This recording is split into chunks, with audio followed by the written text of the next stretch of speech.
안녕하세요. 저는 현재 딸 하나를 키우고 있는 여자입니다. 평소 제 이야기를 하는 게 익숙하지 않아 이런 사연을 보내는 일은 처음인데요. 그래도 어디 말할 데도 없는 제 사연 들어주는 사람이 있으면 참 좋겠다는 생각에 이렇게 글을 쓰게 되었습니다. 끝까지 들어주시면 감사하겠습니다.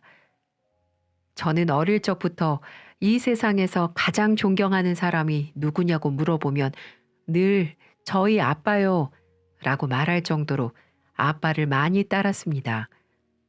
어린 시절 어머니를 암으로 인해 일찍 여의고 가난하게 살아오신 아빠는 고등학교를 가지 않고 그때부터 막노동을 시작하셨다고 합니다.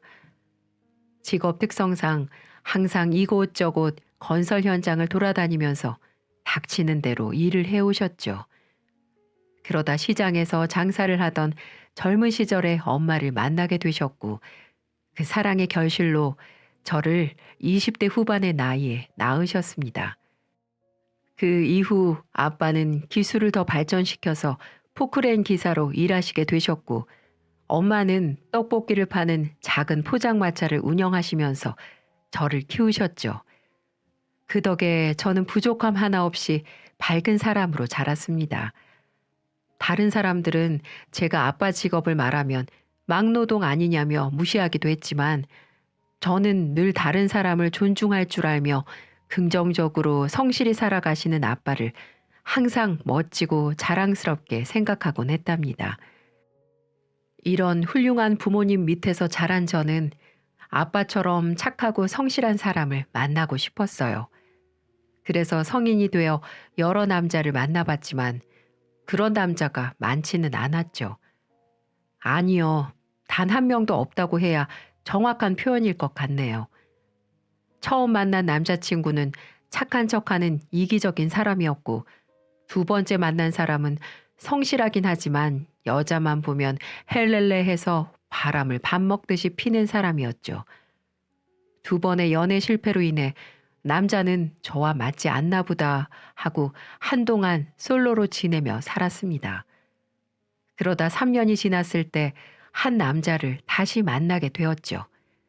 그 남자가 바로 지금의 남편인데요. 남편을 처음 알게 된 건 매일 출근 시간 같은 버스 정류장에서 같은 시간에 버스를 기다리는 남자였어요.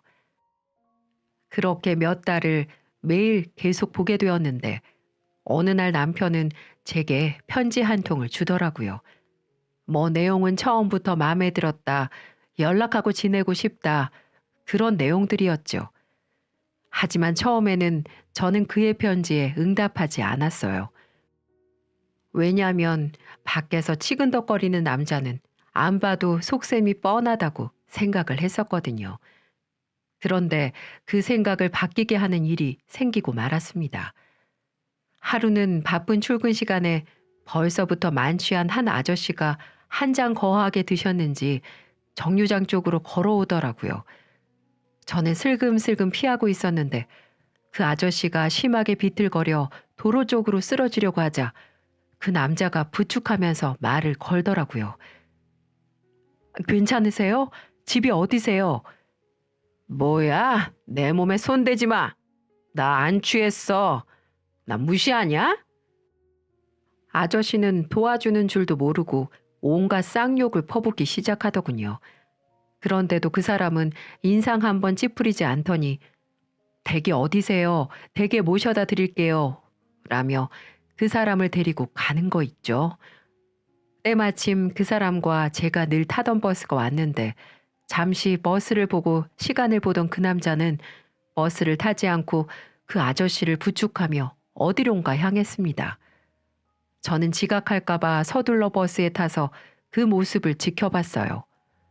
정말 저렇게 사람이 바보 같을 정도로 착할 수가 있나 싶더라고요. 그때 저는 다음에 만나면 왜 그랬는지 물어봐야겠다 생각을 했죠. 다음 날 역시나 또 만나게 된 그에게 저는 가볍게 인사를 건넸어요. 안녕하세요. 근데 어제 지각 안 하셨어요? 매일 타던 버스 안 타시고 그 술 취한 아저씨 배웅해 주시던데. 그는 멋쩍은 듯이 머리를 극적이며 말하더군요. 아, 네, 지각했어요.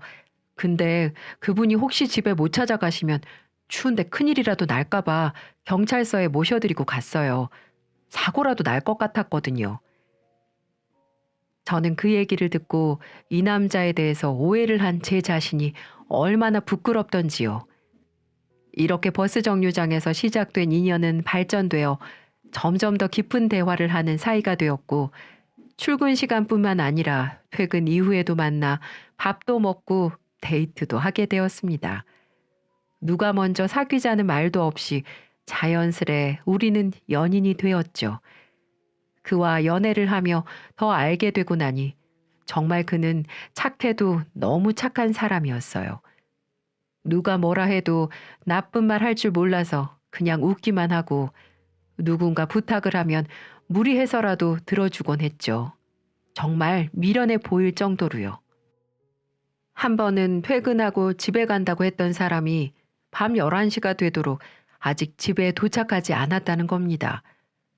그래서 저는 중간에 친구들이나 직장 동료들하고 술 한잔하고 그제서야 들어가나 보다 했는데 그게 아니더라고요.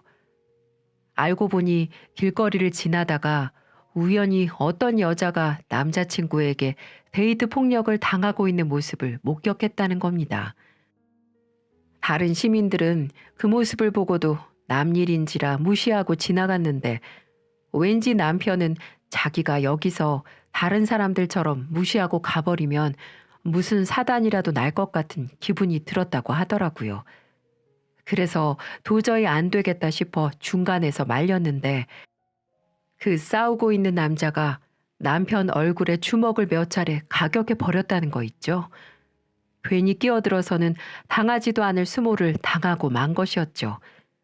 근데 그 상황에서도 웃긴 게, 남편이 구해준 그 여자친구라는 사람도 남편에게 왜 참견이냐며 밀치고 꼬집고 그랬었나 보더라고요. 결국은 좋은 마음으로 그들의 싸움을 말렸던 게 오히려 그들에게 뒤통수를 맞게 된 거죠. 결국 시민의 신고로 경찰들이 오게 되었고, 지구대 가서 조사까지 받느라 밤 11시가 돼서야 도착했다고 하더군요. 그 소리를 듣는데 얼마나 속에서 열불이 나던지, 오지랖이 넓다고 해도 적당히 해야지, 그날만큼은 얼마나 제가 잔소리를 했는지 몰라요. 하지만 한편으로는 이렇게 자신을 희생해서 남을 구할 줄 아는 남자라면 저 하나쯤은 맡겨도 되겠다는 생각이 들었던 것도 사실이에요. 저렇게 천성이 착한 사람이라면 나에게도 평생 나쁘게 대하지 않겠구나 싶은 생각이 들었죠. 하지만 이런 성격이 제게 독이 되어 돌아올지 그때는 미처 몰랐지만은요. 그렇게 우리는 콩깍지가 쉬인 지 9개월 만에 결혼을 하기로 했습니다. 조금 빠른 결정인 듯 했지만 저는 후회하지 않을 거라는 확신이 들었어요. 아무것도 생각하지 않고 그저 이 남자랑 행복한 가정을 꾸리며 살고 싶은 설레임만 생각하고 결혼 준비를 하게 됐습니다. 결혼 준비는 정신이 없었고 할 일도 참 많았어요. 제일 어려웠던 건 공식적으로 결혼 허락을 받는 거였습니다.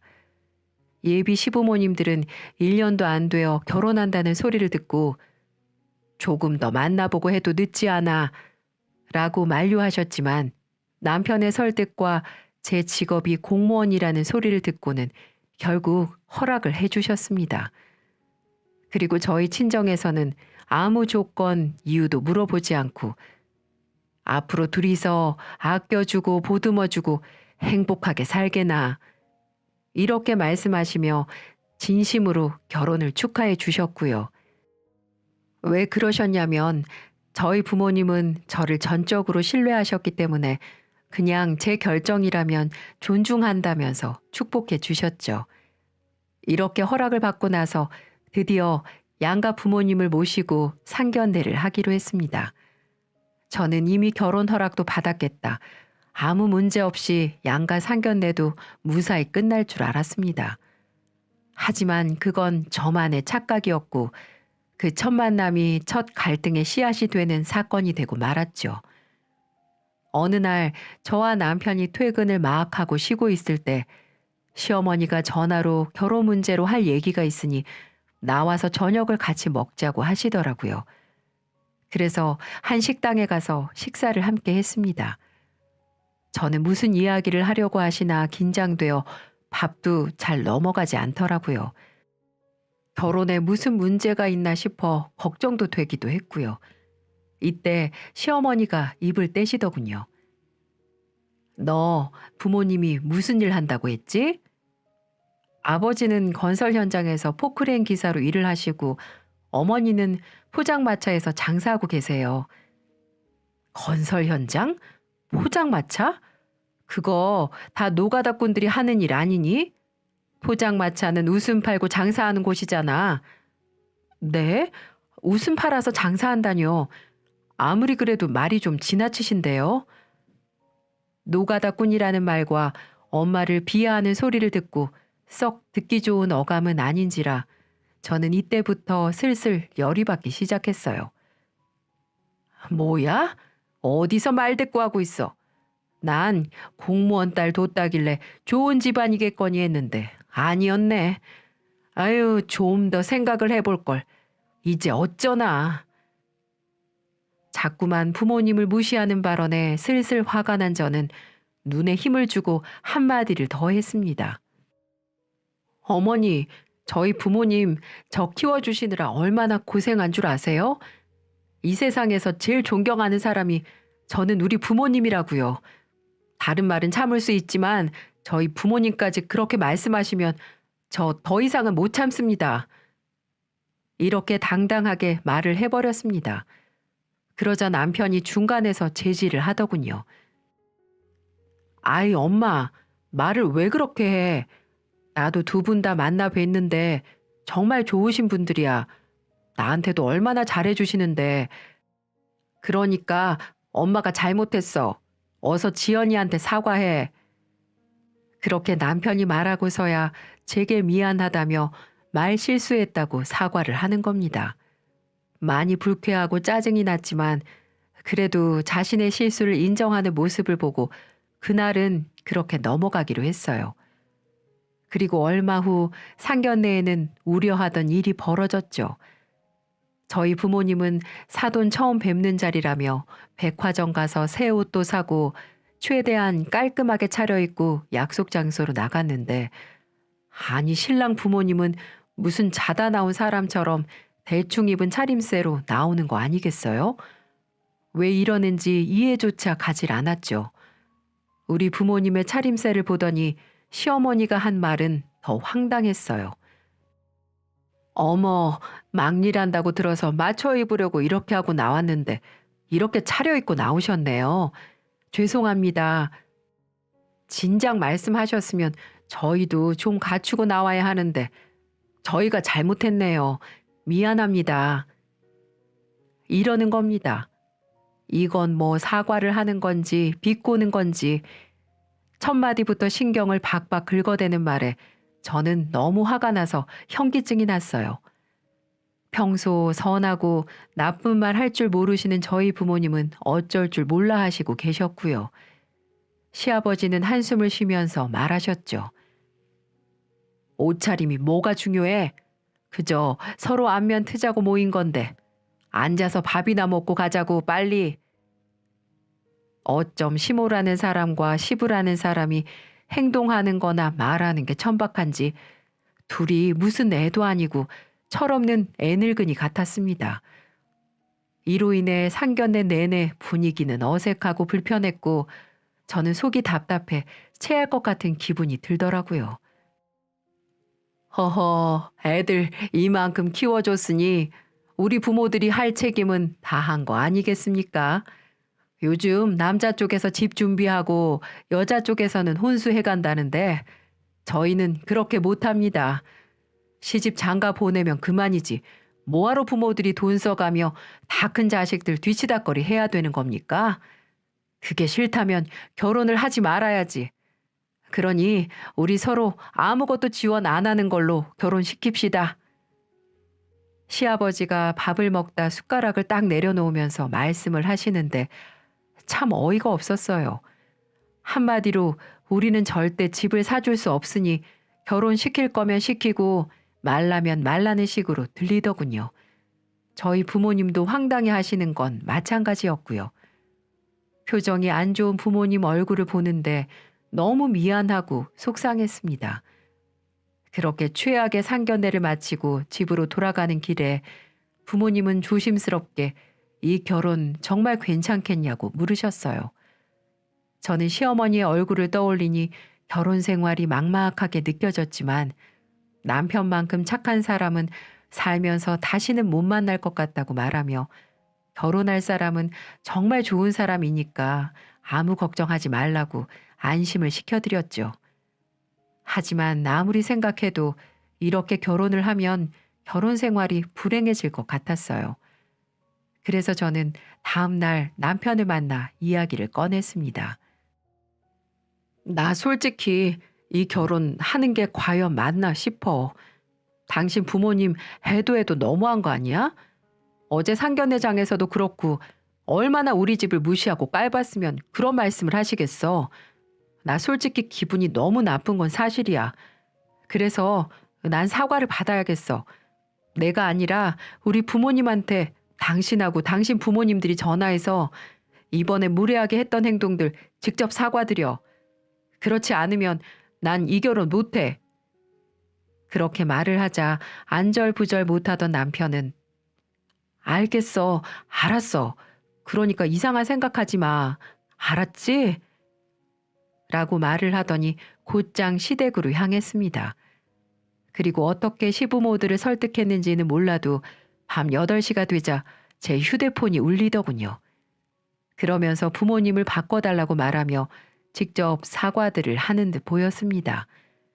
속도 없는 저희 아버지는 제 속도 모르고 아이고 사돈어른 괜찮습니다. 다 편하자고 그렇게 말씀하신 거 아니겠어요? 염려 마시고 나중에 만나서 식사 한 번 더 해요. 이만 끊겠습니다. 이러는 거 있죠? 에휴, 사과를 한다고 싫은 소리 한마디 못하고 받아들인 아빠나 아들이 사과하라고 한다고 해서 아부를 떨며 사과한 시부모나 좀 당황스러운 건 어쩔 수가 없더라고요. 아마도 저희 아빠는 이왕 결혼하기로 한 거 자존심이 상하셔도 저를 위해서 그렇게 말씀하신 듯 보였어요. 그렇게 그날 그 사과 한마디에 정상적으로 결혼을 하게 되었죠. 남편과의 신혼생활은 제 생각만큼은 아니어도 꽤 행복했어요. 제가 집안일을 할 때도 남편은 정말 많은 부분을 도와줬고 둘만 있을 때 그는 정말 천사 같은 사람이었어요. 그 흔한 부부싸움 한 번을 해본 적이 없었고요. 하지만 시어머니가 끼어들기 시작하면 천국 같던 이 결혼 생활은 지옥으로 저를 던져버리는 듯 했습니다.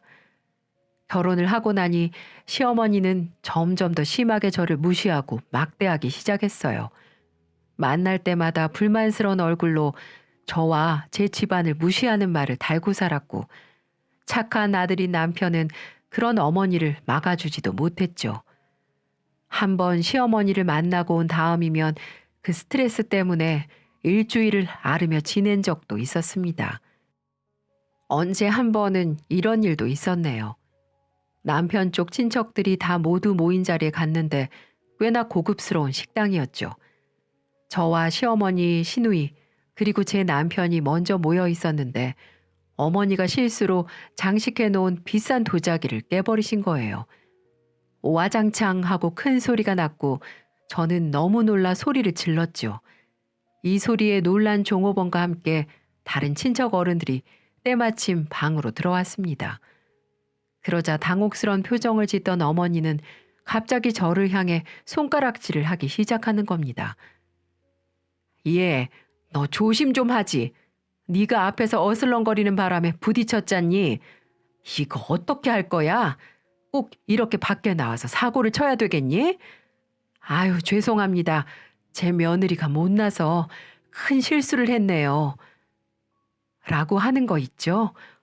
도대체 이게 뭐 하자는 상황인가요? 어머니, 저 거기 근처도 안 갔는데 무슨 소리를 하시는 거예요? 야, 너는 무슨 남 탓을 그렇게 하니? 하여튼 집안에서 못 배워 먹어서 그래요, 얘가. 아이고, 좋은 날 다 망쳐놨네. 너 빨리 안 치우고 뭐 하니? 저는 너무 억울해서 남편한테 뭐라 말 좀 해보라는 듯 눈빛을 보냈지만 아무것도 모르는 척 다른 곳만 쳐다보고 있더라고요. 심지어 모든 사실을 안 시누이는 남몰래 피식 웃기까지 했고요. 순식간에 잘못해놓고 남 탓하는 나쁜 며느리가 되어버린 저는 그저 말없이 종업원을 도와 어머니가 깬 도자기를 정리했습니다. 그러고는 몸이 안 좋다는 핑계로 그 자리를 혼자 빠져나와 버렸죠. 억울함에 숨이 꽉 막힌 채로 집에 돌아오면서 많은 생각을 했고 남편에게 이런 식으로는 못 산다며 으름장을 내놨습니다. 당신 장난해? 거기서 한마디도 못해? 당신 어머니 진짜 뻔뻔함이 몸에 배인 사람이다. 오늘은 운 좋은 줄 알아. 당신 집안 친척들 없었으면 당신 어머니 나한테 죽었어. 만약에 한 번만 더 이런 상황 발생되면 당신 어머니, 시누이, 당신까지 다 가만 안 둘 줄 알아. 그렇게 제 가슴 속에 있는 모든 말들을 내뱉어 버렸습니다. 남편은 너무 미안하다고 본인도 성격을 고쳐보려고 노력하겠다면서 손이 발휘되도록 살살 빌기 시작하더군요. 그때는 아직은 남편을 많이 사랑했기 때문에 그 말을 믿기로 했고 그 이후로 최대한 시어머니 만날 일을 피하면서 결혼 생활을 이어나갔어요. 전화가 와도 쌩까버리고 연락도 드리지 않았습니다. 집에 온다고 하면 저는 친정에 가버렸죠. 불같은 성격의 둘이 만나면 무슨 사단이 날 것만 같았거든요. 그러던 중 우리에게 결혼 3년 만에 축복이 찾아왔습니다. 제가 예쁜 딸을 임신하게 된 거였어요. 아이를 좋아하는 저와 남편은 너무 기뻐했고 임신 기간 내내 남편은 더욱더 저에게 헌신하고 저를 아껴줬어요. 그렇게 저희에게도 행복이 다가오는 줄 알았습니다. 하지만 시어머니는 제가 임신했다고 하니 저를 골탕을 먹이고 싶은 건지 도가 지나치는 행동들을 하기 시작하더군요. 만삭이 다 되어간 상태에서도 아랑곳하지 않고 막말을 일삼기도 했고요. 나머지 시댁 식구들은 도움은커녕 더 저를 괴롭게만 했습니다. 때리는 시어머니보다 말리는 시누이가 더 얄밉다더니 제 시누이는 말리지도 않고 한술 더 뜨는 인간이었어요. 임신을 처음 알렸을 때도 시어머니는 내 아들 애 맞냐? 라면서 누구 애를 배웠는지 어떻게 아냐고 검사해오기 전까지는 호적에 올리지 말라는 망언을 짓거렸습니다. 이때도 시누이는 저번에 길거리에서 우연히 봤는데 어떤 남자랑 얘기하고 있던데? 하며 이간질까지 하더군요. 마음 같아선 뺨이라도 한 대 후려치고 싶었지만 뱃속의 아기한테 나쁜 거 보여주면 안 되겠다 싶어 참고 또 참았습니다. 그렇게 전 우여곡절 끝에 남은 시간 동안 저는 최대한 태교에 집중해 건강하고 씩씩한 딸을 출산했습니다. 딸은 정말 제 딸이라 그런지 몰라도 그렇게 예쁘고 귀여울 수가 없더라고요. 그리고 정말 특이한 부분이 있었는데요. 바로 오똑하고 예쁜 코가 제 아빠랑 쏙 닮았다는 거였어요. 저도 남편도 코가 높지 않은 편인데 저희 아빠는 특이하게도 높고 날카로운 코를 가지셨거든요. 이걸 신기할 만큼 쏙 빼닮았더라고요. 이것마저도 너무나 사랑스러웠죠. 그런데 이 코 때문에 얼마 후 큰 사건이 벌어졌습니다. 시어머니가 처음 딸을 보러 오신 그날 이상하게도 한참을 못마땅한 얼굴로 바라보시더라고요. 저는 무슨 이상한 부분이 있나 싶어 걱정스러워서 물었죠. 왜 그러세요, 어머님? 우리 아기한테 무슨 문제라도 있나요? 그러자 시어머니는 혀를 끌끌 차더니 인상을 팍 쓰며 말했어요. 글렀네, 글렀어. 네? 뭐가요? 얼굴 좀 봐라. 이거 네 아비를 쏙 닮았네. 그쵸? 코가 똑 닮아서 더 그런가 봐요. 너무 예쁘죠? 예쁘기는 무슨 저것 때문에 얘도 인생 말아먹게 생겼다. 갓 태어난 아기한테 말도 안 되는 악담을 하는 걸 들으니 열이 확 오르더라고요. 저는 바로 따지고 들었죠. 아기 앞에서 그게 무슨 악담이세요? 또 시작하시는 거예요? 내 아들은 하나도 안 닮고 네 아빠만 닮았잖니. 그럼 너네 부모랑 똑같이 자랄 거 아니냐? 하여간 처음부터 천한 일 하는 집안이라 마음에 안 들었는데 괜히 막노동하는 집이랑 아들 결혼시켜서 내 손녀도 커서 막일하게 생겼네. 망했네, 망했어. 코 하나 닮았다고 똑같이 될 거라는 말도 웃기지만 천한 일이라며 엄마 아빠를 비난하다니. 안 그래도 가족은 건드리는 거 아니랬는데 딸과 부모님을 동시에 욕하고 드니 정말 참을 수가 없더라고요. 더 이상 참을 수가 없어 소리를 질렀습니다. 내가 한 번만 더 우리 부모 비하하면 가만히 안 있는다고 경고했지? 뭐 천한 일? 당신은 얼마나 귀한 사람이길래 남의 직업을 그딴 식으로 말하는데 당신은 놀고 먹는 논팽이잖아. 하는 일 없이 동네 아주머니들이랑 모여서 화투나 치는 거렁뱅이에 심심하면 동네 사람들 뒷담화 낚아는 하찮은 인생 주제에 어디서 말을 함부로 짓거리는 거야? 길거리에 있는 거지는 구걸이라도 하니까 너보단 귀하겠다. 뭐? 너 뭐라고 했어? 지금 나한테 말한 거야? 네가 드디어 정신이 돌았구나. 시모는 당장이라도 제 머리를 쥐어뜯을 듯이 달려왔고 남편은 옆에서 발만 동동 구르면서 아무것도 못했습니다. 저는 달려오는 시어머니의 어깨를 확 밀쳐버리고 딸을 안고 뒤돌아 나왔어요. 시어머니도 남편도 너무 꼴보기가 싫더군요. 집으로 돌아와 우는 딸을 달래면서 마음을 진정시키고 있을 때 남편이 뒤늦게 돌아왔습니다. 엄마를 달래느라 늦은 것 같았죠. 저는 남편의 얼굴을 다시 보니 열불이 나서 그를 쏘아보면서 말했습니다. 당신은 우리 딸이 욕먹는데 화도 안 나? 어떻게 거기서 가만히 있을 수가 있어? 당신 등신이야? 바보야? 나도 놀랐어. 근데 당신도 우리 엄마 성격 알잖아. 좀 말을 함부로 하시는 거. 당신도 이제 적응될 때 되지 않았어? 라고 하며 자기 엄마의 편을 드는 겁니다. 착한 것도 정도가 있지. 이런 쓰레기 같은 짓을 이해하려고 애쓰는 모습이 정말 어처구니가 없었어요. 야, 너는 아내랑 딸보다 네 엄마가 더 귀한가 보다? 그걸 어떻게 비교해? 아니, 그럼 나보고 어떡하라고? 네가 아들이니까 좀 따끔하게 말해야지. 그러지 말라고. 그걸 어떻게 말해 내가. 알잖아. 나 나쁜 말 못하는 거. 맞는 말이죠. 그래서 결혼한 건 저였으니까요.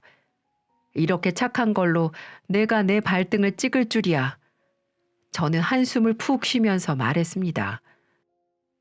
그래, 이런 걸 바란 내가 잘못이지. 나 앞으로 시댁 쪽에 얼씬도 안 할 거니까 갈 거면 당신 혼자 갔다 와. 꼭 그렇게 해야 돼? 우리 엄마 속상해 하실 것 같은데 그래도 자식들이 안 가면 쓰겠어? 아내가 괴롭힘 당하고 있다는데 이러지도 저러지도 못하는 남편의 우유부단한 태도에 정말 신물이 나더군요. 착한 사람이라는 게 이런 걸 바란 건 아니었는데 내가 큰 실수를 했구나 싶었어요. 더 이상 말이 안 통하니 할 말도 없었죠. 됐다, 됐어 하며 저는 그냥 포기해버리고 말았습니다. 저는 수도 없이 이혼 생각을 했지만 그래도 이제 막 태어난 사랑하는 딸을 두고 시어머니 때문에 이혼할 수는 없었어요. 그렇게 이후 시부모와 서로 1년에 한두 번 볼까 말까 하는 사이가 되었고 11년 차가 되었을 무렵 그렇게도 저를 괴롭히던 시어머니에게 하늘이 벌이라도 내린 듯 큰 일이 벌어졌습니다. 그때는 시아버지가 췌장암으로 몇 년 전에 돌아가신 상태였고요. 남편에게 시누이로부터 전화가 한 통 오더니 다급하게 "빨리 병원으로 와. 큰일 났어." 라고 말하는 목소리가 들리더군요. 무슨 일이냐고 물었더니 시어머니가 쓰러져서 지금 응급실에 와 있다더군요. 남편은 다급하게 옷을 챙겨 입었고 저도 따라 나섰습니다. 가보니 뇌출혈이라는 진단이 내려졌어요. 어지럽고 머리가 너무 아프다 하시고 쓰러지셨댔죠? 검사해 본 결과 뇌출혈입니다. 생명에는 문제가 없으시지만 지주막하 출혈로 인해 큰 후유증이 있을 수 있습니다. 재활 치료 제대로 해주셔야 하고요. 기억력도 급격히 안 좋아지실 수 있어요. 앞으로는 혼자 거동하기 어려우실 겁니다. 시누이와 남편은 꽤나 충격받은 얼굴이었어요. 얼마 전까지만 해도 건강하게 잘 계시던 어머니가 한순간에 병수발이 필요한 몸이 되었다니 믿을 수 없어 했죠. 저는 아픈 사람을 두고 그렇게 생각하면 안 되긴 하지만 이제 못 괴롭힐 테니 다행이다 싶은 생각이 들더라고요. 당분간은 입원해 계실 거였으니까요. 시간이 흘러 시어머니가 병원에서 퇴원할 날이 가까워지자 생전 둘이 만난 적도 없던 시누이가 저를 찾아오더군요. "언니, 우리 엄마 곧 퇴원하는 거 알죠? 이제 혼자 살기는 어려우실 것 같아서 누구라도 봐줘야 되지 않나 싶어요. 안 그래요?" 저는 갑자기 이런 얘기를 나한테 왜 하나 싶어 되물었죠. 아가씨가 모시면 되잖아요. 평소에 그렇게 엄마 엄마 하면서 졸졸졸 따라다니시는 분이었는데 당연히 아가씨가 보살펴야 되는 거 아니에요? 아유, 우리는 집도 좁고 돈도 없고 언니도 알다시피 저 거의 백수나 마찬가지잖아요. 언니는 공무원이니까 잘릴 일도 없고 돈도 따박따박 잘 받으니까 언니가 모시는 게 맞을 것 같은데, 그쵸? 이게 무슨 개가 짖는 소리인지, 아니 멀쩡한 아들 딸들이 있는데 지 엄마 병수발을 나한테 부탁을 하는 게 이해가 가지 않더군요. 아니 아가씨, 그게 무슨 개뼈다귀 같은 소리예요? 아들 딸 다 멀쩡히 살아있는데 그걸 제가 왜 해요? 아가씨 같으면 평생을 어머니에게 구박만 받고 무시받은 제가 병수발을 해주고 싶겠어요? 참 웃기시네. 다시는 그런 소리 하지 마세요. 언니, 시부모도 가족이잖아요. 아이 참 정없네. 정 그러면 내가 돈 줄 테니까 좀 맡아줘요. 정말 웃음밖에 안 나오더군요. 그래서 할 생각도 없었지만 얼마나 부르나 보자라는 생각으로 물었습니다. 돈이요? 돈 없다면서 무슨 돈을 준다고 그래요? 얼마나 주게요? 10만 원 드릴게요. 제가 지금은 놀고 있어서 이것밖에 못 주는데 취직하면 50만 원으로 올려드릴게요. 턱도 없는 액수에 코웃음이 절로 나오더라고요. 기가 차서 제가 말했죠. 야, 그깟 푼돈 받아서 누구 코에 붙여? 니들이 모시기 힘들면 돈 모아서 제대로 된 사람 고용해. 네가 그러니까 나이 40 넘어서도 시집도 못 가고 개차반으로 지내고 있지. 사람이라면 생각이라는 걸 하고 살아라. 그렇게 오냐오냐 키워준 은혜도 모르고 니는 네 엄마한테 그러고 싶냐? 그렇게 마음에 있는 심한 말을 해버렸습니다. 그렇게 시모가 건강할 때는 우리 엄마 그러면서 용돈 받아가며 생활하더니 쓰러지자마자 저렇게 돌변하는 모습을 보고 처음으로 시모가 불쌍하다는 생각까지 들더군요. 시누이는 제가 거절할 거라고는 생각도 못했는지 잔뜩 당황해서는 말을 얼버무리더니 제 남편에게 다 말할 거라면서 소리를 치고 나가더라고요. 저런 말도 안 되는 소리를 하려고 온 건가 싶어 헛웃음이 나오더군요. 그리고 남편한테 뭐라고 말할지 생각하면서 남편을 기다렸죠. 저녁이 되어 집에 돌아온 남편은 역시나 할 얘기가 있다면서 제 손을 붙잡고 말했어요. 여보, 이런 말 해서 미안해. 우리 엄마 한 번만 도와주면 안 될까? 돌봐드릴 사람이 없어. 왜 없어? 아가씨도 있고 아니면 당신이 아들이니까 하면 되잖아. 그렇게 걱정되면 가서 돌봐드려. 나는 일하잖아. 그만두고 병수발 들라는 말이야? 나는 일 안 해? 그리고 난 우리 딸도 돌보잖아. 동시에 시어머니 병수발까지 하라고? 휴직하면 안 되나? 공무원은 잘 안 잘리지 않아? 휴직까지 해가면서 자기 엄마 병수발을 들어달라니. 어이도 없고 여태껏 시어머니께 당하면서 도움도 못 받은 것까지 생각나면서 더 화가 났어요. 말도 안 되는 소리 하지 마. 여태까지 당신이 나 괴롭힘 당할 때 나서서 도와준 적 한 번이라도 있어? 나하고 우리 딸을 위해서 먼저 나서서 해결해 준 적 있냐고. 마마보이의 답답하고 우유부단한 성격 때문에 얼마나 내가 힘들었는지 알아? 그리고 말하지만 나 당신 좋아서 살고 있는 거 아니야. 착각하지 마. 우리 딸 때문에 지금까지 버티고 산 거야. 하지만 이제 시모 병수발까지 들라고 하니 도저히 안 되겠다. 어떻게 니네 집구석은 염치라는 게 없냐? 시모나 시누이나 너나 다 썩어 빠진 인간들 뿐이야. 라고 소리를 질러버렸습니다. 그러자 남편은 지금껏 제게 한 번도 해보지 않는 행동을 하는 겁니다. 갑자기 제 뺨을 때려버리더군요. 아무리 그래도 내 엄마야. 어떻게 자식이 부모를 모른 채 해. 앞으로 한 번만 더 우리 엄마를 욕보이면 가만 안 둘 줄 알아. 라고 하며 눈빛이 변해서는 저를 죽일 듯이 쳐다보고 있더군요. 하지만 전 하나도 무섭지 않았어요.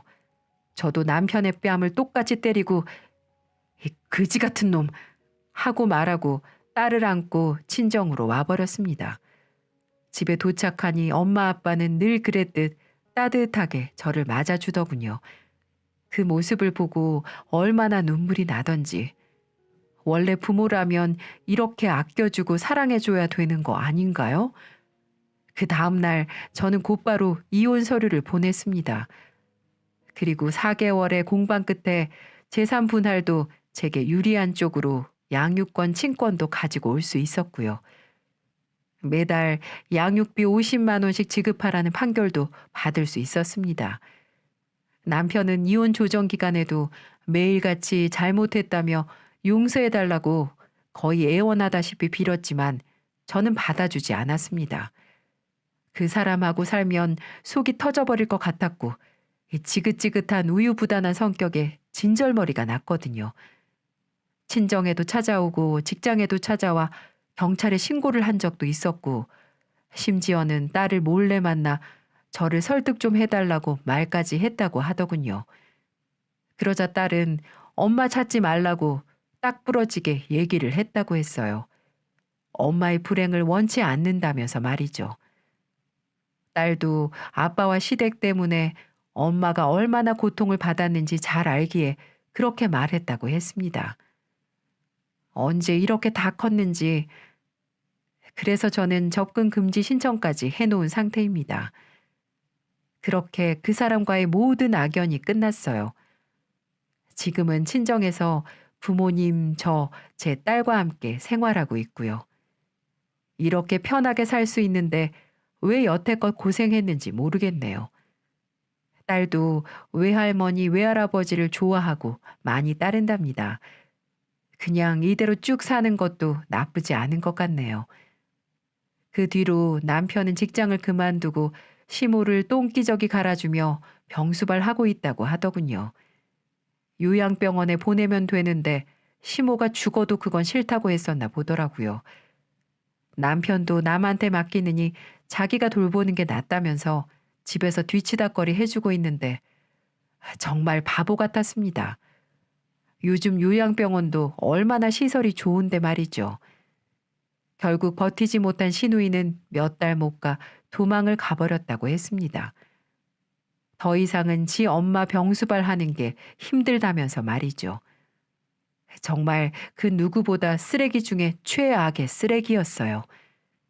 시모는 나한테는 못했어도 제 딸 신우이한테는 정말 잘했거든요. 그 모습을 보고 다시 한번 느낄 수 있었네요. 자식 새끼들 키워봤자 아무 필요 없다는 말. 그 말이 얼마나 가슴에 와닿았는지 모르겠네요. 뭐, 이제 저하고 상관도 없는 사람들이니 더 이상은 신경 안 쓰려고요. 단지 우리 딸의 아빠로서 이제는 바보같이 착한 건 착한 게 아니라고 말을 해주고 싶네요. 오히려 그 바보 같은 착한 성격 때문에 여러 사람이 고통을 받는다면서 말이죠. 제발 깨우치고 남은 인생 심호 뒤치다꺼리하며 잘 살길 바랄 뿐입니다. 제 사연은 여기까지입니다. 제가 좋아하는 명언 중에 절대 어제를 후회하지 마라. 인생은 오늘의 내 안에 있고 내일은 스스로 만드는 것이다. 이런 말이 있는데요. 이 말처럼 앞으로 과거에 연연하지 않고 지금 숨 쉬고 있는 이 순간, 앞으로 살아가야 할 내일을 위해서 열심히 살아가도록 하겠습니다. 다들 이 힘든 시국에 희망을 가지고 기쁘고 좋은 일만 가득하시길 바라겠습니다. 감사합니다.